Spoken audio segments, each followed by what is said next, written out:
In a jaw-dropping move that has sent shockwaves across Africa and rattled Western corridors of power, the revolutionary government of Burkina Faso under the fearless leadership of President Captain Ibrahim Traoré has unleashed a staggering 5.737 billion CFA francs war chest to supercharge the nation's defense and security capabilities.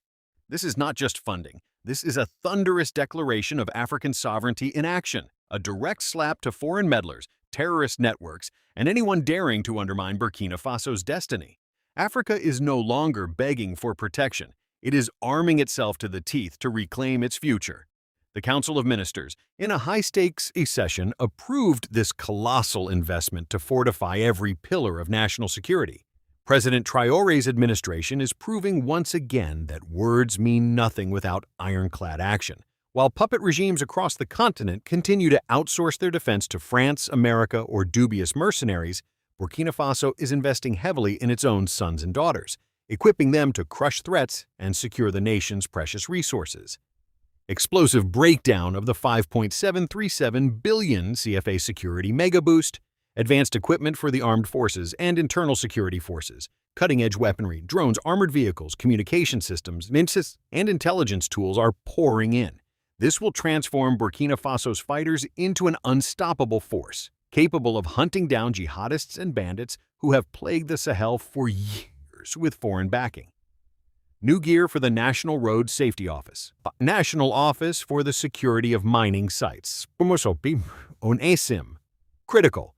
Burkina Faso's gold, manganese, and other mineral riches, the lifeblood of the economy, will now be guarded like the crown jewels they are. No more illegal mining by shadowy cartels or terrorist taxation rackets.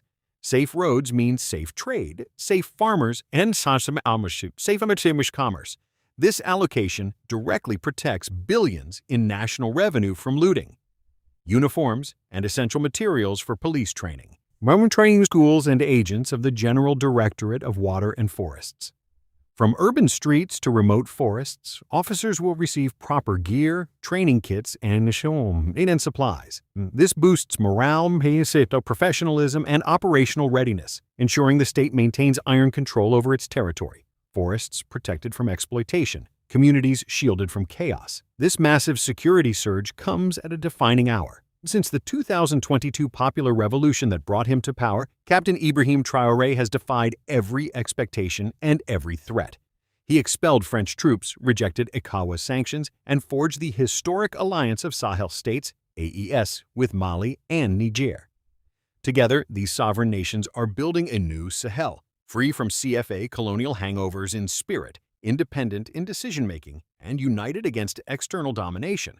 Under Traoré, territories have been liberated. The Volunteers for the Defense of the Homeland, (VDP), mobilized, and a new Pan-African spirit ignited that echoes Thomas Sankara's revolutionary fire. Western media and their local apologists are already scrambling to spin this as militarization or authoritarianism. But let's call it what it is: self-defense and self-determination. For too long, Africa has been destabilized by foreign bases, exploitative contracts, and proxy wars that keep resources flowing north while blood flows on African soil. Traoré's Burkina Faso is flipping the script. By securing mining sites, roads, or in borders, this investment ensures that national wealth funds hospitals, schools, infrastructure, and agriculture, not offshore accounts in Paris or London. The economic ripple effects will be seismic. Secure mining means higher production and exports. Protected roads boost internal trade and connectivity.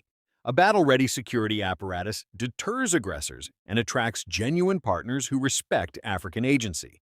This is practical Pan-Africanism: sovereignty through strength, development through security, unity through shared resistance. To the people of Burkina Faso, your sacrifices are bearing fruit.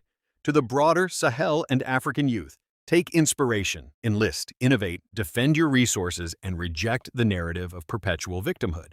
To the African diaspora, amplify this victory, invest back home, and counter the propaganda machines that paint every strong African leader as a villain. President Traoré is not just governing, he is leading a continental awakening. This 5.737 billion CFA injection is proof that Africa is powerful when it prioritizes its own security and interests. The AES bloc is expanding its influence, challenging old orders, and